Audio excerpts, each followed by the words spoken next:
Bismillahirrahmanirrahim. Assalamualaikum warahmatullahi wabarakatuh. Alhamdulillah wassalatu wassalamu ala Rasulillah Sayyidina wa maulana wa syafi'ina wa dhukhrina Muhammad ibni Abdillah wa ala alihi wa sahbihi wa man da'a bi da'watihi wa istanna bi sunnatihi ila yaumi liqa'i rabbih. Sahibul bait, sahibul hajat, akhi fillah, Bapak Mis'al Bahwal beserta seluruh keluarga, hadirin hadirat, orang tua kita semua, Bapak Ahmad Ganis. Tak dapat saya sebut satu persatu, insya Allah semuanya dimuliakan Allah Subhanahu wa ta'ala. Pada kajian rutin malam hari ini kita dipertemukan Allah Subhanahu wa ta'ala. Innallaha katabal maqadir. Allah sudah menuliskan takdir ketetapan, langkah, rezeki, pertemuan, maut, sudah ketetapan Allah Subhanahu wa ta'ala. Pada saat Covid, banyak acara yang batal, gagal. Berapa banyak orang merencanakan sesuatu tapi tidak terjadi. Tapi kemudian kita justru bisa bertemu pada saat orang susah untuk bertemu. Kita syukuri pertemuan ini dengan ucapan Alhamdulillahirabbil alamin. Berselawat kepada Rasulullah, Allahumma salli ala Sayyidina Muhammad wa ala ali Sayyidina Muhammad. Saya tidak diberitahu apa temanya, berarti terserah saya saja. A'udzubillahi minasyaitonirrajim. Wal 'ashr. Allah bersumpah biasanya demi makhluk yang besar, wasyamsi wa duhaha, demi matahari. Allah bersumpah demi makhluk yang besar, wal qamari idza talaha, demi bulan. Allah bersumpah demi bumi, wal ardi. Allah bersumpah demi bintang-bintang, wan najmi. Tapi Allah bersumpah demi waktu sampai 6 kali. Ketika terbit waktu fajar, masuk waktu subuh, Allah bersumpah wal fajri walayalin ashri. Masuk waktu subuh, Allah bersumpah was-subhi idza tanaffas. Matahari mulai sepenggalah, Allah bersumpah wad-duha wal-laili idza saja. Mulai siang panas terik matahari, Allah bersumpah wan-nahari idza tajalla. Masuk waktu pesang, waktu asar, Allah bersumpah wal 'asri innal insana lafi khusri. Masuk waktu malam, Allah bersumpah 2 kali wal-laili idza saja wal-laili idza yaghsha. Kenapa Allah bersumpah demi waktu sampai 6 kali? Melebihi bersumpah dengan matahari dan bulan. Padahal kalau diumpamakan menurut skala, kalau diletakkan bola basket, diletakkan di samping bola basket itu kacang hijau, maka kacang hijau itu adalah bumi dan bola basket itu adalah matahari. Jadi kalau matahari sebesar bola basket, bumi sebesar kacang hijau, lalu Abdul Somad ini sebesar apa? Amat sangat tidak bermakna di tengah samudera antariksa kekuasaan Allah Subhanahu wa ta'ala. Tapi Allah bercerita tentang perputaran kita dengan waktu pagi, petang, siang, dan malam. Saya di Jakarta ini hari Kamis, hari Jumat, hari Sabtu, hari Ahad, 4 hari. Setahun saya datang ke Jakarta 4 kali. Sekali datang 4 hari. 1 hari ceramah 3 kali, pagi, siang, malam, macam makan obat. Hari ini bertemu pada kesempatan baik mulia dengan bapak-bapak, ibu-ibu yang dimuliakan Allah Subhanahu wa ta'ala. Tapi saya insya Allah bisa mempertanggungjawabkan waktu ini kalau ditanya Allah Subhanahu wa ta'ala. Hai Abdul Somad, pada hari Jumat, malam Sabtu, setelah Isya, di mana kau berada? Aku bersilaturahim di rumah saudaraku seiman, seakidah, sebangsa, setanah air. Apa yang kau bicarakan? Yang kubahas adalah kalam Allah, surat Al-'Ashr. Kenapa tiba-tiba ayat itu yang kau pilih? Kebetulan protokol buka pakai itu, jadi kulanjutkan saja. Wal 'ashr. Sekarang waktu kita tidak dapat dipertanggungjawabkan. Begitu banyak waktu kita habis. Siapa yang menghabiskannya? Instagram, Facebook, WhatsApp. Waktu kami habis ya gara-gara Ustadz. Kenapa? Channel UAS Official, paket kami pun habis gara-gara itu juga Pak Ustadz. Alhamdulillah, mudah-mudahan bermanfaat. Kenapa demikian? Karena yang saya sampaikan Mungkin ada yang tidak berkenan di hati, menyinggung perasaan hamba Allah yang dhaif. Selalu di akhir kajian saya mohon maaf, karena kalau itu sampai melalaikan dari Allah, saya pun ikut dituntut di hadapan Allah Subhanahu wa taala.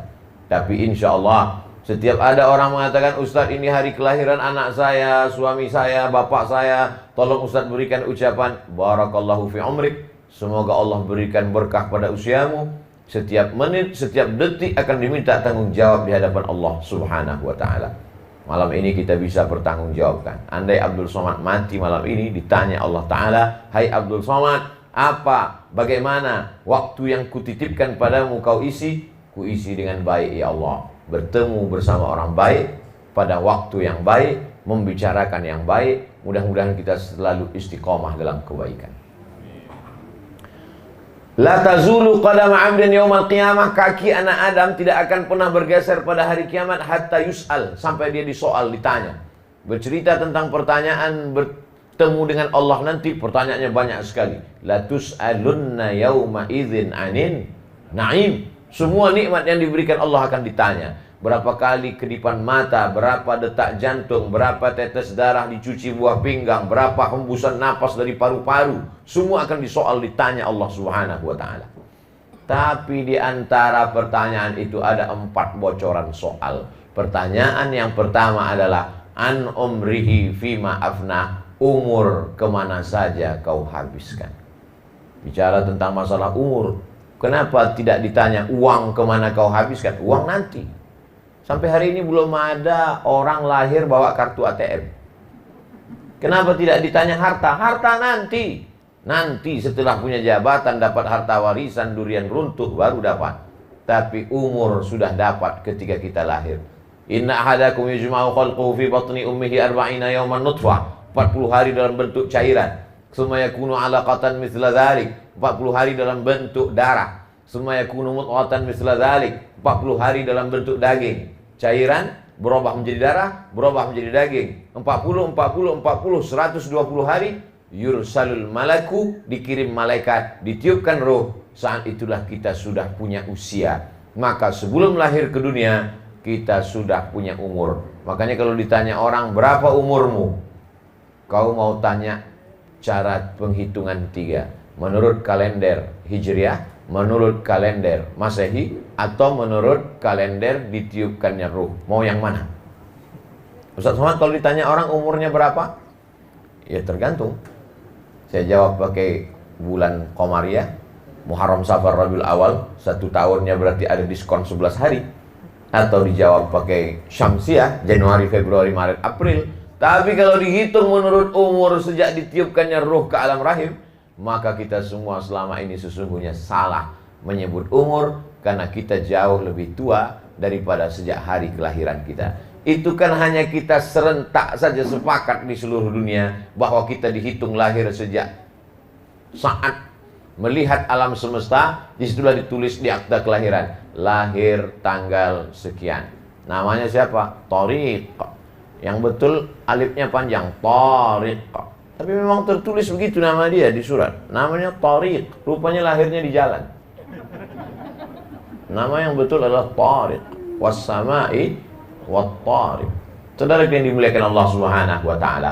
Jadi bercerita tentang wal asr. Sampai-sampai apa kata Imam Muhammad bin Idris Asy-Syafi'i, meninggal di Fustat Kairo pada tahun 204 Hijrah. Seandainya Allah hanya menurunkan surat Al-Asr, tidak diturunkan 113 surat yang lain, lakafa, cukup. Sakingkan hebatnya surat Al-Asr. Karena kalau setiap manusia dapat mempertanggungjawabkan setiap menit detik usianya, tidak akan ada orang yang sakau, tak ada orang yang mabuk, tak ada orang yang berzina, tak ada orang yang mencuri, tidak ada orang yang menipu. Kenapa? Karena setiap detik dia selalu muhasabah dirinya. Maka paling tidak laki-laki yang balik, berakal, sehat, tidak musafir, tidak cacat, maka dia mesti mendengarkan wasiat takwa dari khotib hari Jumat tadi. Laki-laki yang gagah perkasa itu mendengarkan wasiat khotib. Takutlah kepada Allah, karena semua akan mati, diminta tanggung jawab kemana waktu yang sudah diberikan Allah. Senin, Selasa, Rabu, Kamis, Jumat, Sabtu, Ahad, Senin, Muharram, Safar, Rabiul Awal, Rabiul Akhir, Januari, Februari, Maret, April, Mei, Juni, Juli, Agustus, Desember. Semuanya diminta tanggung jawab di hadapan Allah Subhanahu wa taala. Iqra kitabak, hai Abdul Somad, baca buku catatan amalmu. Pergilah orang ke kantor Telkom.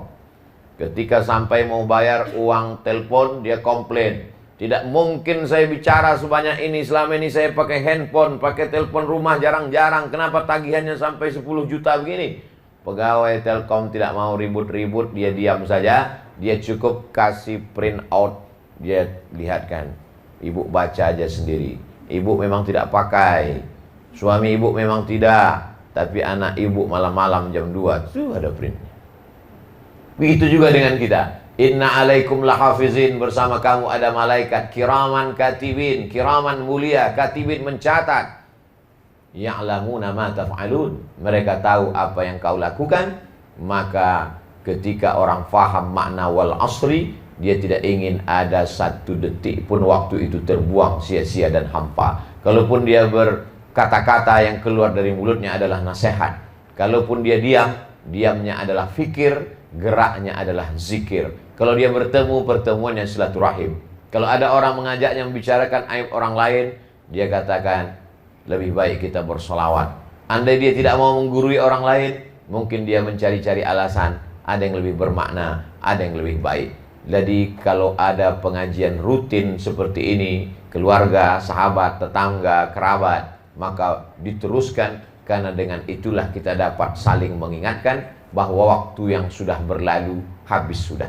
Saya hitung, insya Allah waktu saya tinggal lagi sekitar 20 tahun lagi. Lahir 1977, Nabi meninggal 63 tahun, berarti sekarang sudah 44, tak sampai 20, 19 tahun lagi. Kalau ikut Nabi Muhammad SAW. Kalau ikut Nabi Yahya, tak sampai. Kalau ikut Nabi Nuh, Pak Ustadz, capek, 950 tahun. Berapa kali ganti KTP. Tapi yang jelas bahwa waktu kita tidak perlu minta, karena Allah sudah tetapkan. Jadi untuk apa orang banyak minta umur panjang, Ustadz? Minta umur panjang adalah minta barokah pada usia. Begitu kata Syekh Muhammad Mutawalli Asy'arawi. Jadi kalau sudah ditetapkan umurnya 40, tidak mungkin bertambah. Tidak mungkin bertambah. Lalu kalau memang sudah ditetapkan 40, ngapain orang minta Allahumma tawil umurana, panjangkan umur kami? Yang diminta adalah kualitas isinya. Saya nggak paham Pak Ustadz. Botol sama-sama 600 ml. Sama botolnya, 600 ml. Tapi beda harganya kalau isinya air putih, dengan kopi ginseng, dengan madu asli, dengan emas.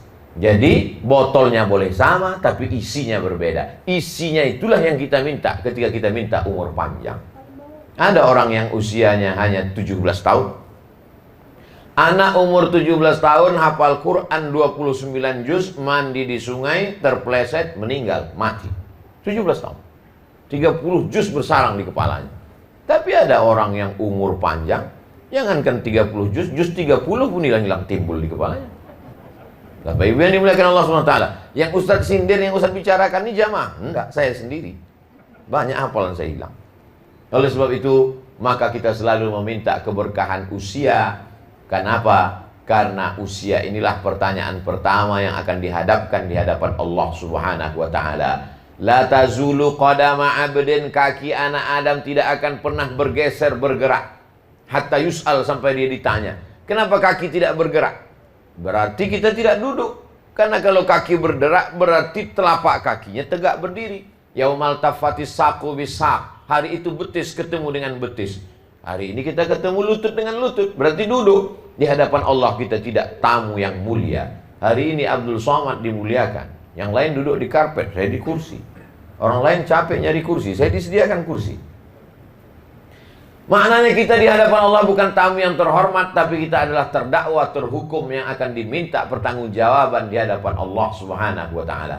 Pada saat itulah kita semua menjadi makhluk yang bertanggung jawab. Islam mengajarkan kita makhluk yang bertanggung jawab atas setiap tindak tanduk perbuatannya, atas setiap waktu yang diberikan Allah Subhanahu wa taala. Yuhasabu hisaban yasira, dia akan dihisab, dihitung Makanya hari kiamat itu disebut dengan hari akhirat, itu disebut dengan yaumul hisab, hari penghitungan. Dulu nenek moyang kita berkata ilmu matematika itu disebut dengan ilmul hisab, ilmu hitung. Untuk menetapkan apakah ini tanggal 29 atau 30 Sya'ban, menetapkan 1 Ramadan, ada ilmu namanya ilmu falak, atau disebut juga dengan astronomi, atau disebut juga dengan ilmul hisab, ilmu hisab. Tapi tidak sama dengan sebagian undangan jamaah kalau sudah ngumpul habis itu makan, mohon maaf Pak Ustadz, para ahli hisab mohon izin keluar. Itu lain lagi.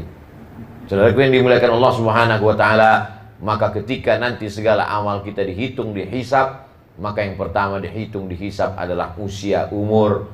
Saya pun tidak dapat pertanggungjawabkan berapa umur saya ketika di Mesir tahun 2002 pulang, mundur ke belakang 98 5 September sampai menjejakkan kaki ke Kairo, tak berapa waktu saya terbuang.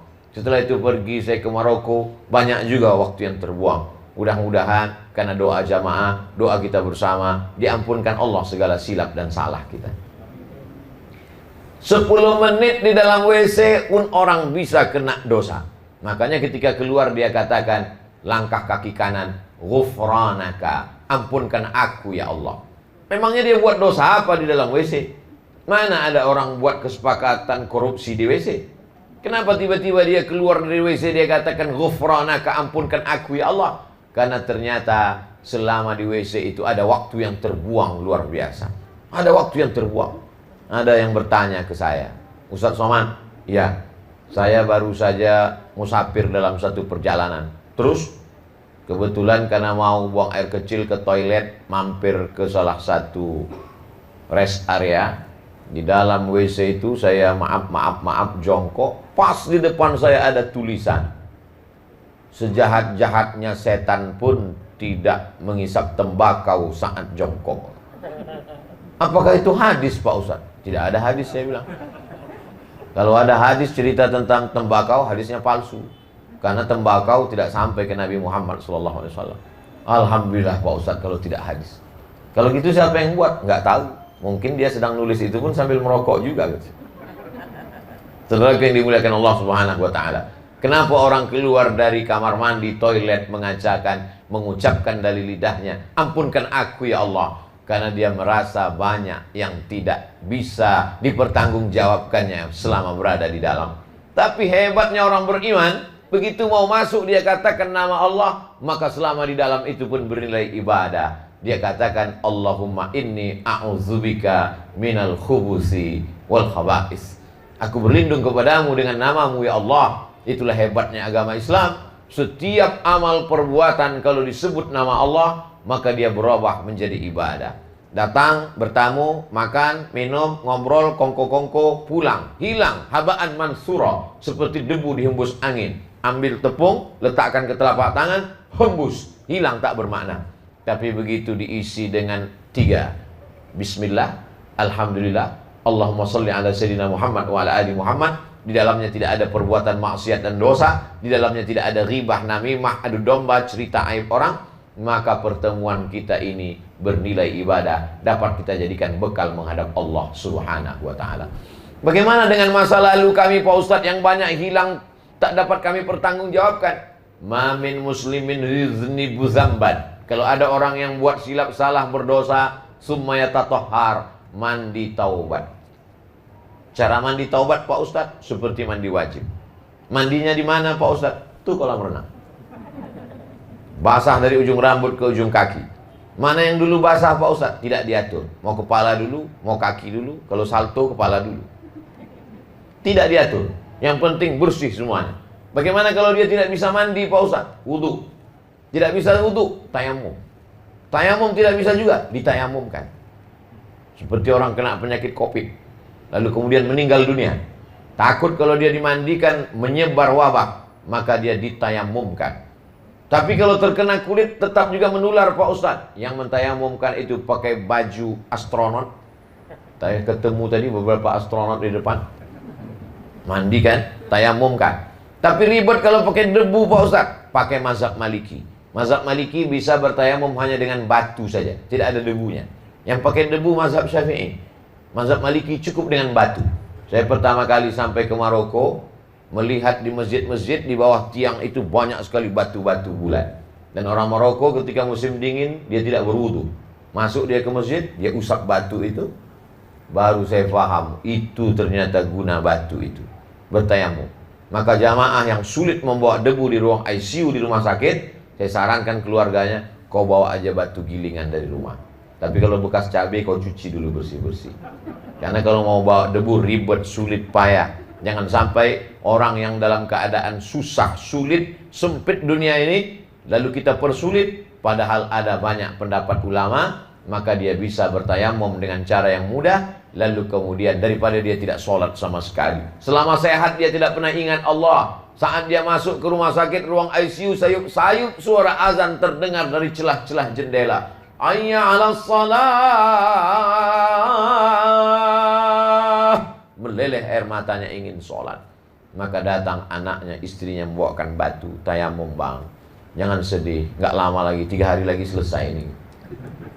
Maka itulah mungkin saat-saat terakhir dia, saat-saat dia ingin merasakan nikmat Allah Subhanahu wa ta'ala.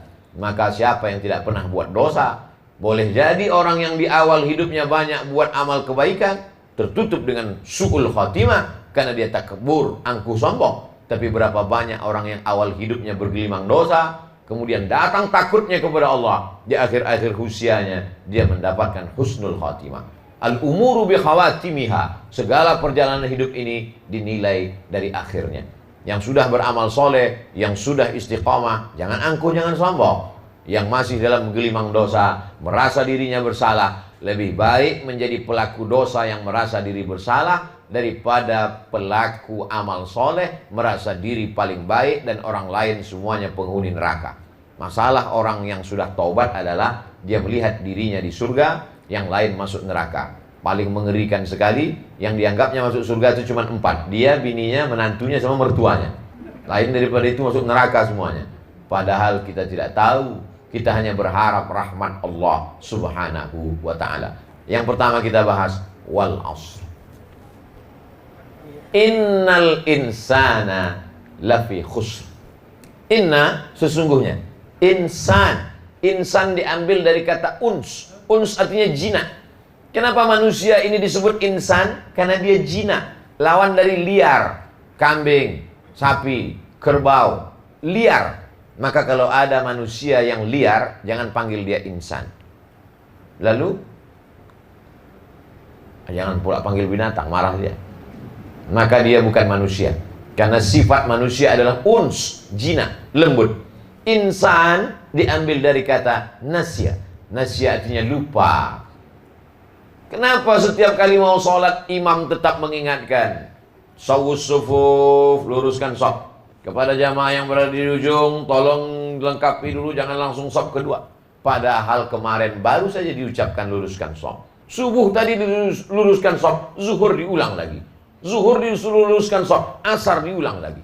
Selama pengalaman saya sholat di beberapa masjid, belum pernah saya dengar imam itu mengatakan, jamaah sekalian, aku tidak suruh luruskan shaf karena aku yakin kalian sudah tahu semua.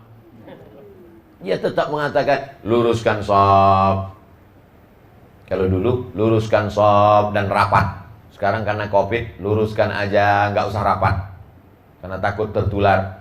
Tapi bahwa tetap ada diulang-ulang. Kenapa? Insan. Karena memang sifat manusia ini lupa, silap, keliru, salah. Jadi kalau ada Ustadz Somad nanti tiba-tiba ceramah, saya tidak pernah lupa, saya tidak pernah silap, saya tidak pernah salah. Maka sesungguhnya saat itu dia baru saja silap, lupa, dan salah. Kadang setelah ceramah baru jamaah ngasih tahu, Ustadz tadi lupa. Lupa apa? Lupa mengucapkan salam. Saking kan groginya. Ustadz tadi lupa. Lupa apa? Lupa baca doa apa Ustadz? Saking kan. Makanya berapa banyak orang hafal doa Allahumma barik lana fima razaqtana wa qina azabannar, tapi makan nggak baca doa. Berapa banyak orang yang tahu hafal doa Allahumma inni a'udzubika minal khubuthi wal khaba'is, masuk WC nggak ingat entah kaki kanan entah kaki kiri, entah baca doa atau tidak. Dan ketika diingatkan, kau udah baca doa, jangan tanya-tanya. Dari kecil aku udah hafal doanya. Dia hanya membenarkan dirinya, bukan mencari kebenaran. Siapa dia? Insan. Innal insana lafi. Hebatnya bahasa Arab, la panjang dengan la pendek beda. La, tidak. Lafi, sungguh. La in syakartum la azidannakum. Kalau kamu bersyukur, sungguh akan aku tambah. Wala in kafartum inna azabi lasyadid. Kalau kau kafir, kufur, maka azabku amat sangat. Jadi lam yang pendek itu maknanya penekanan makna. Yasin, innaka laminal, pendek. Makanya orang banyak baca Quran salah panjang pendeknya, salah makna, merubah makna Quran. Yasin, innaka laminal mursalin. Sesungguhnya engkau tidak termasuk rasul. Tapi kalau dia baca innaka laminal mursalin, sesungguhnya engkau wahai Muhammad sallallahu alaihi wasallam laminal mursalin, adalah sungguh salah satu dari rasul utusan Allah Subhanahu wa taala. Makanya ada ungkapan hadis, rubbatalil Quran wal Quranu yal'anu. Berapa banyak orang baca Quran dilaknat Quran karena tidak tepat panjang pendeknya. Alhamdulillah Pak Ustadz, saya tidak pernah salah. Kenapa? Memang nggak pernah baca Quran. Kita tetap baca Quran. Bahwa kita silap dan salah dalam proses belajar dimaafkan. Jangan pernah berhenti belajar tajwid, tahsin, idgham, ikhfa, ghunnah, qalqalah, bila ghunnah. Maka kapan dia panjang pendek, mat tabi'i, mat asli. Nah, ini semua kalau kita segan malu, panggil Ustadz 4 mata. Ustadz, saya mau belajar 4 mata. Kalau bisa anak istri saya jangan tahu, hilang marwah harkat martabat saya. Iya. Ketika pulang, istrinya senyum-senyum. Kenapa? Lupa matikan CCTV. Sudah ada rekamannya. Saudara yang dimuliakan Allah Subhanahu wa taala, innal insana lafi. 2 kali penekanan. Inna, sesungguhnya. Lafi, sungguh. 2 kali sungguh. Khusrin, rugi. Semua manusia yang hidup ini rugi. Yang ganteng rugi, yang jelek rugi 2 kali. Yang kaya rugi, yang miskin rugi 2 kali. Yang punya jabatan rugi, yang rakyat jelata rugi 2 kali. Kenapa? Karena hanya sekedar singgah di dunia, merangkak, tegak, berlari, remaja, dewasa, sakit, mati. Sakit, mati, sakit, mati, sakit, mati. Akhirnya orang mengambil kesimpulan, nunggu sakit, baru mati. Padahal ini bukan hukum umum, bahwa banyak orang yang tanpa sakit pun mati. Covid mati, Covid mati, Covid mati. Disangka orang kena Covid baru mati. Padahal berapa banyak orang yang mati setelah diperiksa check up positif meninggal juga. Saya bukan mengatakan kita jangan takut Covid. Saya juga ingin mengatakan jangan terlalu takut. Saya ingin mengatakan bahwa kematian tidak mengenal tua dan penyakit. Kenapa kamu sehat sampai hari ini? Saya rajin 4 sehat, 5 sempurna, rajin olahraga Pak Ustaz. Kalaulah olahraga bisa memperpanjang umur, kenapa banyak orang mati habis jogging? Meninggal dunia. Tapi jangan gara-gara ini Bapak Ibu yang mau jogging besok lantas tidak. Kau tidak jogging hari ini, kata Ustaz, jogging mati. Saya ingin mengatakan bahwa kematian akan datang walaupun kita sedang ceramah. Penceramah meninggal, khotib meninggal. Kematian akan datang walaupun kau sedang bawa acara. Itu ada video yang dikumpulkan di YouTube tentang rekaman-rekaman orang mati. Penari sedang menari, mati. Petinju saking menangnya, yang menang mati, malah yang kalah hidup. Allah Subhanahu wa taala mau menunjukkan kuasanya. Kalau sudah sampai masanya, kau pasti akan berpindah. Lan tamuta nafsun, orang tidak akan mati qabla an tastakmila rizqaha wa ajalaha. Sebelum ajalnya sampai, dia tidak akan mungkin mati menghadap Allah. Inilah akidah, inilah keyakinan, inilah kekuatan. Karena kalau tidak, ini orang yang meninggal keluarganya, saudaranya, adiknya, apalagi zaman sekarang banyak meninggal mendadak. Dia akan terus berkata-kata, kalaulah dulu kami periksa, kalaulah dulu kami makan obat, kalaulah dulu kami bawakan dokter, kalaulah dulu medical check up. Satu kali kalau akan disusul oleh kalau berikutnya. Kalau itu adalah pintu setan masuk. Lama-lama dia akan berkalau, lama-lama senyum sendiri, lama-lama senyum sama orang, lama-lama senyum sama angkot. Gara-gara berkalau. Makanya kalau sudah terjadi qadarullah, berarti sudah takdir ketetapan Allah. La ta'jaz, jangan merasa lemah. Islam mengajarkan kita kalau sudah ikhtiar dan usaha terjadi juga, berarti sudah ketetapan Allah. Rufi'atil aqlam wa jaffatis suhuf. Pena sudah terangkat dan kertas sudah kering. Tulisan takdir sudah ditetapkan Allah Subhanahu wa ta'ala. Innal insana, sesungguhnya manusia, lafi khusrin, berada dalam kerugian. Jadi kalau begitu Ustaz Somad juga rugi, Ustaz Somad rugi. Ibu-ibu pun rugi, ibu-ibu rugi. Bapak-bapak juga rugi, bapak-bapak, anak-anak, orang tua, dewasa, semuanya rugi. Lalu yang tidak rugi itu siapa?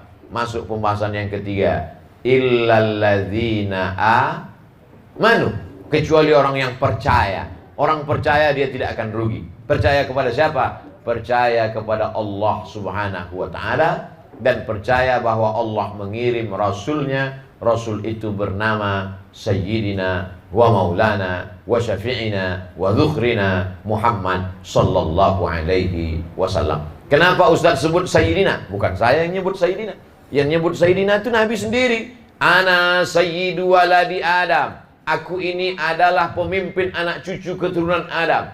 Sejak dari Adam alaihissalam sampai Adam Smith, itu pemimpinnya adalah Muhammad SAW. Dia sendiri yang berkata demikian. Ana sayyidu waladi Adam. Aku pemimpin keturunan Adam. Maka saya katakan Sayyidina.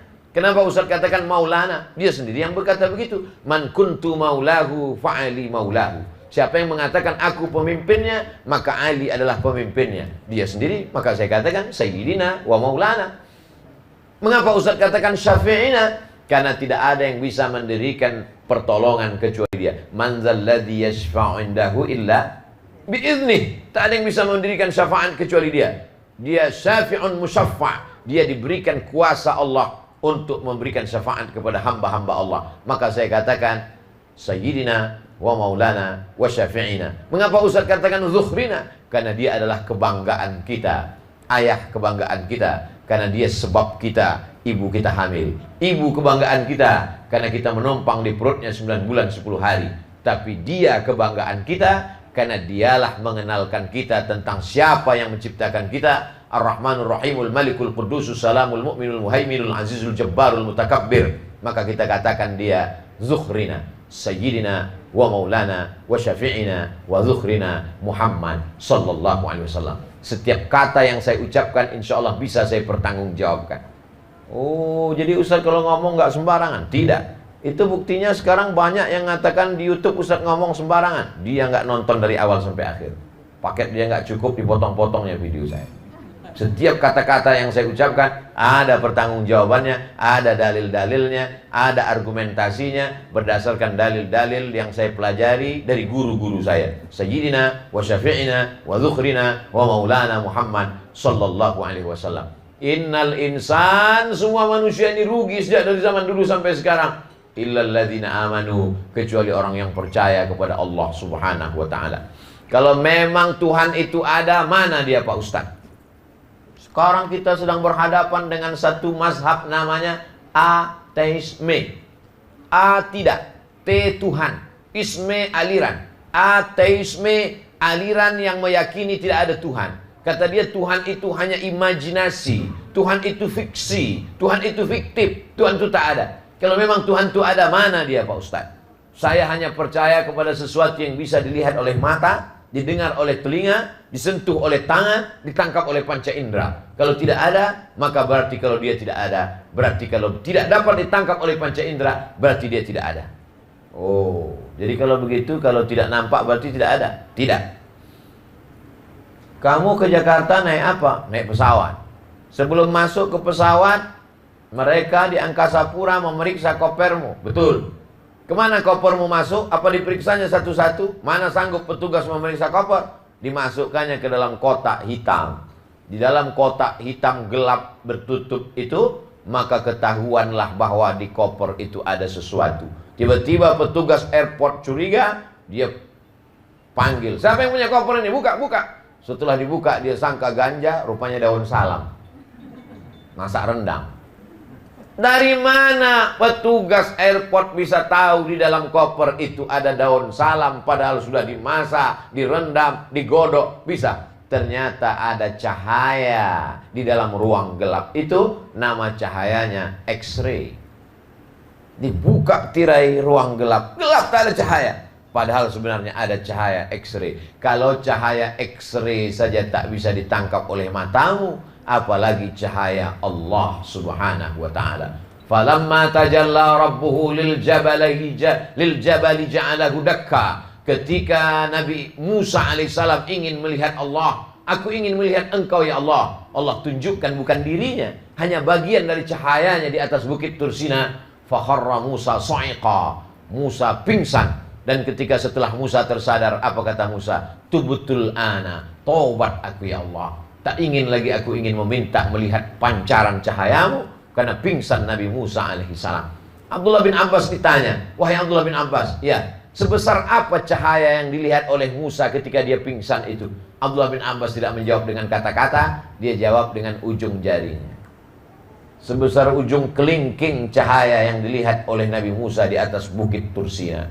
Naik saya ke atas bukit Tursina jam 2 malam sampai menjelang azan subuh, nampak batu-batu kecil bertebaran, ada musola kecil di atas. Saya tanya imam masjid, bagaimana Nabi Musa alaihissalam?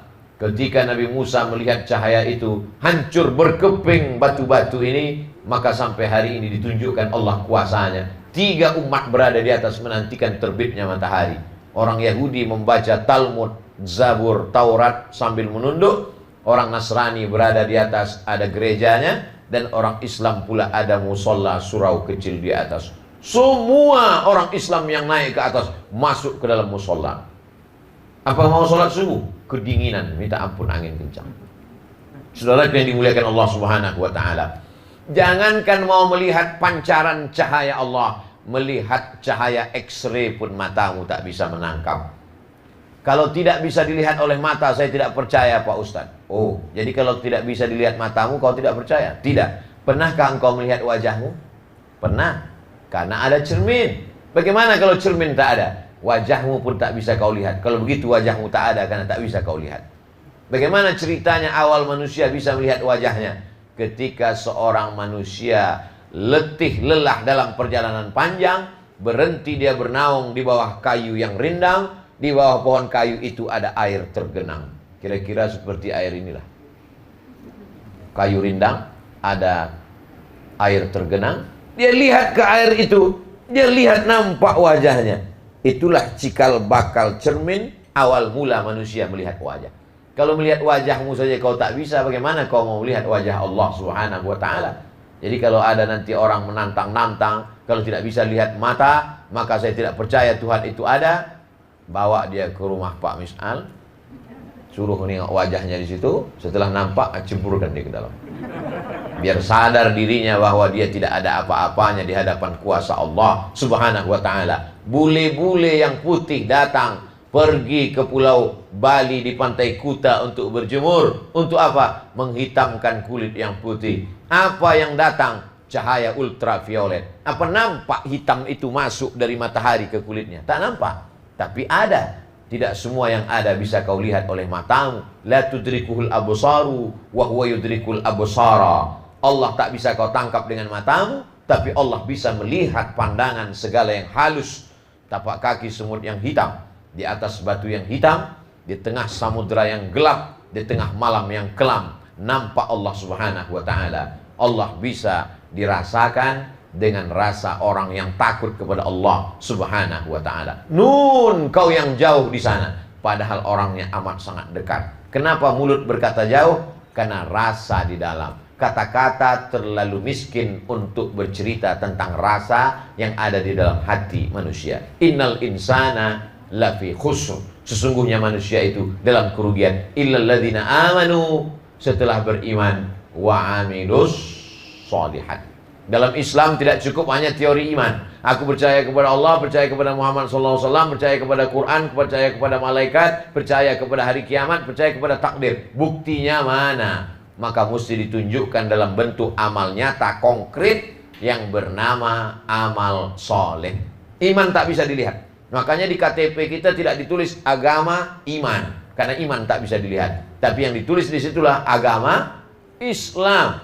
Islam 5 itu bisa dilihat. Pertama syahadat, bisa dilihat dan didengar. Mau masuk Islam? Iya, coba bersyahadat. Mohon maaf Pak, saya syahadatnya dalam hati aja. Gak bisa. Al-tasdiqu bil qalbi, percaya dalam hati. Wal iqraru bil lisani, dinyatakan dengan lidah.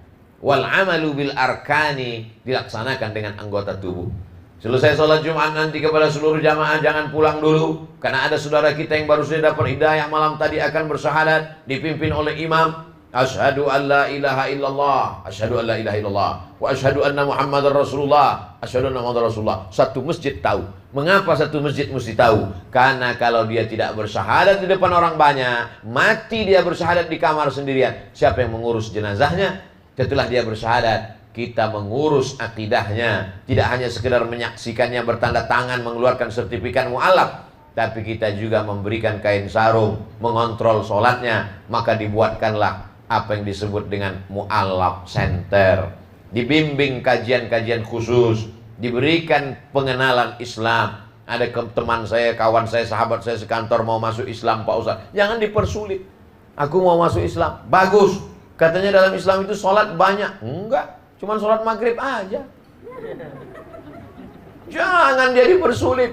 Ini ada kawan sahabat mau masuk Islam, aku mau masuk Islam, coba sebutkan berapa sholat. Sholat maghrib, sholat subuh, sholat zuhur, sholat asar, sholat isya, qabliyah, ba'diyah, witir, qabliyah, ba'diyah, istikharah, sholat idul fitri, idul adha. Gak jadilah masuk Islam.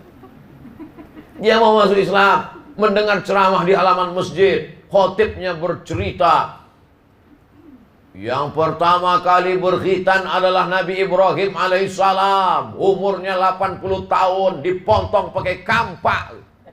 Gak jadi dia masuk Islam, ketakutan. Nabi mengatakan, basyiru, berikan kabar gembira. La tunafiru, jangan buat orang lari dari Islam. Yassiru, berikanlah kemudahan. La tu'assiru, jangan dipersulit. Makanya kalau ada orang bertanya ke saya tentang gimana Islam itu Pak Ustaz, mudah, kau bersyahadat aja. Asyhadu an la ilaha illallah, asyhadu anna Muhammadar Rasulullah. Habis itu Pak Ustaz masuk surga. Syaratnya Pak Ustaz mati dulu.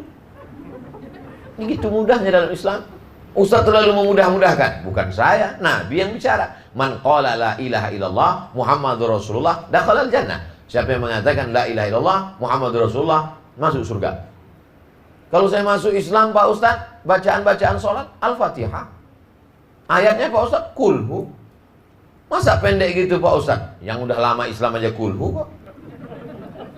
Saudara yang dimuliakan Allah Subhanahu wa taala, jangan dipersulit. Ini ada orang mau masuk Islam, ayat yang pertama diajarkannya mentang-mentang dia yang membimbing, langsung Yasin. Saudara yang dimuliakan Allah Subhanahu wa taala, illal ladzina amanu wa amilus shalihat. Bicara tentang amal soleh, saya bukan imam Masjidil Haram, saya bukan ustadz, saya bukan profesor, saya bukan doktor, saya bukan LCMA, saya bukan kiai, bukan habib, bukan. Beramal soleh bisa dilakukan seorang ibu. Dia ajarkan anaknya bagaimana sebelum tidur malam cuci kaki, cuci tangan. Ibu-ibu zaman dulu begitu. Kalau mau tidur, cuci tangan, cuci kaki, makan obat cacing. Padahal alangkah indahnya kalau dia ajarkan berwudu, sholat witir sebelum tidur. Indah. Simple ibu mengajar. Sebelum makan, Allahumma barik lana fima razaqtana. Sebelum tidur, bismika Allahumma ahya wa amut. Sebelum masuk toilet, Allahumma inni a'udzubika minal khubuthi wal khaba'its, langkahkan kaki kiri. Masih ingatkah ibu kapan pertama kali mendengarkan bacaan Al-Fatihah anak? Baca Fatihah anak. Bismillahirrahmanirrahim. Alhamdulillahi Rabbil Alamin, Ar-Rahmanir Rahim, Maliki Yawmiddin, Iyyaka na'budu wa iyyaka nasta'in, Ihdinas siratal mustaqim, siratal ladzina an'amta 'alaihim, ghairil maghdubi 'alaihim waladdallin. Singkat, tak sampai 1 menit. Tapi Fatihah yang ibu perdengarkan itu dibacanya subuh, dibacanya zuhur, dibacanya asar, dibacanya maghrib, dibacanya isya, dibacanya sholat Jumat, dibacanya qabliyah, dibacanya ba'diyah, dibacanya witir, dibacanya duha, dibacanya tahajud. Mengalir pahalanya sampai kita mati menghadap Allah. Padahal kita bukan ustaz, padahal kita bukan alim ulama, padahal kita bukan buya, padahal kita bukan kiai profesor, bukan habib. Kenapa? Karena amal sepele dalam Islam, wa amilus salihati. Al-imanu bid'un wa sab'una syu'bah. Iman itu 73 sampai 79 cabang pokok kayu, bercabang-cabang. Cabang yang paling kuat, paling tinggi, la ilaha illallah Muhammadur Rasulullah. Adnaha yang paling rendah, imatatul adza 'anit thariq, membuang sampah di jalan. Nampak kulit pisang, khawatir ada yang terpeleset, masukkan ke tempat sampah, buangkan ke dalam tempat yang bisa menyelamatkan orang banyak, maka pada saat itu kau sedang beramal soleh. Saat engkau minum teh manis, nampakmu ada semut yang sedang terpeleset masuk ke dalam, lalu dengan ujung jarimu kau angkat dia ke tepi, boleh jadi itu amal soleh yang menyelamatkanmu dari azab Allah subhanahu wa ta'ala. Oh, Ustadz ceramah itu apa yang Ustadz pikirkan? Emangnya kamu FB menanya semua yang dipikirkan orang? Apa yang kau pikirkan? Saya selalu menyampaikan, sebelum saya ceramah, saya berdoa kepada Allah, yang akan kujumpai ini hambamu ya Allah, yang mau kusampaikan ini kalammu ya Allah, yang mau kutablirkan ini adalah sabda nabimu ya Allah. Bukakan pintu hambamu supaya memberi hidayah, supaya kalau aku mati mengalir pahalanya menjadi amal jariah. Itu yang kita inginkan. Serajin-rajinnya kita sholat duha setelah meninggal dunia, putus. Sehebat-hebatnya kita baca surat Yasin setelah meninggal dunia, putus. Tapi ada amal jariah yang mengalir. Ceramah saya ini direkam, didengarkan. Dari sekian yang Ustadz sampaikan itu cuma 5 yang saya ingat. Masih syukur kau ingat 5. Aku cuma 2 yang ingat. Padahal aku yang menyampaikan. Saudara yang dimuliakan Allah Subhanahu wa taala, illal ladzina amanu wa amilus solihat. Kalau hanya sekedar amanu wa amilus solihat, egois. Karena dia saja yang masuk surga. Yang penting aku sudah amanu, sudah wa amilus solihat. Orang Islam tidak demikian. Pembahasan terakhir. Wa tawasau bil haq wa tawasau bis sabr. Bunyi kalimatnya tawasau, 2 orang yang saling ingat mengingatkan. Hari ini kebetulan saya yang ingat, saya menyampaikan. Besok saya lupa, datang Ustadz Said Kutub mengingatkan. Ustadz Somad, ini isi Ustadz ceramah kemarin. Katanya Ustadz mesti sabar, katanya mesti tawakal, katanya mesti beramal soleh. Oh iya, aku lupa Ustadz. Kurang hebat apalagi Umar bin Khattab, hafal Quran, penulis Quran, khalifah. Tapi ketika Nabi Muhammad SAW meninggal dunia, ternyata cinta membuat orang buta, tuli, pekak dan bisu. Hilang ayat-ayat Al-Quran itu dari dalam hatinya. Dia cabut pedangnya. Siapa yang mengatakan Muhammad mati akan kupancung kepalanya. Lupa dia pada ayat-ayat, lupa dia pada hadis-hadis. Sampai akhirnya datang pertanyaan. Datang seorang bernama Umar Abu Bakar Siddiq membacakan ayat, wa ma Muhammadun illa rasul. Muhammad hanyalah seorang rasul. Qad khalat min qablihi rusul. Sebelum dia datang rasul-rasul Adam, Idris, Nuh, Salih, Ilyas, Zakaria, Musa, Yahya meninggal dunia. Afa immata, kalau dia mati, au qutila, atau dia dibunuh orang, in qalabtum ala aqabikum, apakah kau akan kembali kepada agamamu yang lama? Mendengar ayat itu jatuh pedang Umar bin Khattab. Sadarlah dia bahwa dia yang gagah perkasa itu hancur luluh ketika berhadapan dengan kematian orang yang dicintai. Itu saya rasakan. Ketika meninggal orang tua saya, hilang ayat, hilang hadis, hilang semuanya. Menetes air mata, malu ditengok jamaah. Dulu ketika diundang ceramah tausiah 40 hari ceramah tausiah, tahlilan, bukan main lagi berapi-api. Ustaz Somad, mari kita sabar, ini ujian dari Allah. Ternyata kau cuma pandai ceramah, Abdul Somad. Begitu orang tuamu meninggal, nangismu lebih kuat lagi dari menangis kami. Ternyata kita bisa diingatkan oleh orang lain. Maka termasuklah malam ini dalam rangka watawasau bil haqq watawasau bis sabr. Orang yang angkuh, orang yang sombong, dia sendiri saja. Yang penting saya sholat, yang penting saya puasa sunat, yang penting saya zikir, yang penting saya tidak makan riba. Masalah orang lain bukan urusan saya. Bukan orang Islam. Karena Islam mengajarkan watawasau bil haq watawasau bis sabr. Yang penting bukan saya yang buat dosa, Pak Ustaz. Masalah tetangga saya minum khamar, mabuk, sakau, itu bukan urusan saya. Memang bukan urusanmu. Tapi kalau gempa bumi datang, rumah kau ikut juga. Memang bukan urusanmu. Tapi kalau tsunami datang, dia tidak pilih-pilih mana rumah orang yang mabuk, mana rumah orang yang berzikir, disapu ratanya semua. Maka dalam Islam ada yang dikenal dengan amar ma'ruf nahi mungkar. Ini menjadi bekal kita menghadap Allah Subhanahu wa ta'ala. Lebih kurang 60 menit, kurang-kurang sikit lah. Itulah yang dapat saya sampaikan pada malam hari ini. Sehingga nanti kalau kita sholat membaca ayat ghairil maghdubi alaihim waladdallin, amin. Bismillahirrahmanirrahim. Wal 'ashr innal insana lafi khusr illa alladhina amanu wa 'amilus shalihat wa tawassaw bil haqqi wa tawassaw bis sabr. Insyaallah Bapak Ibu ingat kandungan maknanya dan ingat pula kepada Ustaz Abdul Somad di akhir salat doakan Abdul Somad supaya mati husnul khatimah. Jangan sekarang, masih ada jadwal beberapa hari lagi. Saudaraku yang dimuliakan Allah SWT, itulah yang dapat saya sampaikan pada kesempatan hari baik bulan mulia ini. Selanjutnya saya kembalikan kepada moderator. Mungkin ada hal yang ingin ditanyakan, kita akan tanya jawab. Saya akan jawab. Yang tidak terjawab saya bawa pulang ke Pekanbaru. Nanti saya jawab, saya buatkan videonya, di-upload di channel Ustaz Abdul Somad Official. Jangan lupa tonton, subscribe, like, and share, dan komen. Terima kasih. Assalamualaikum warahmatullahi wabarakatuh.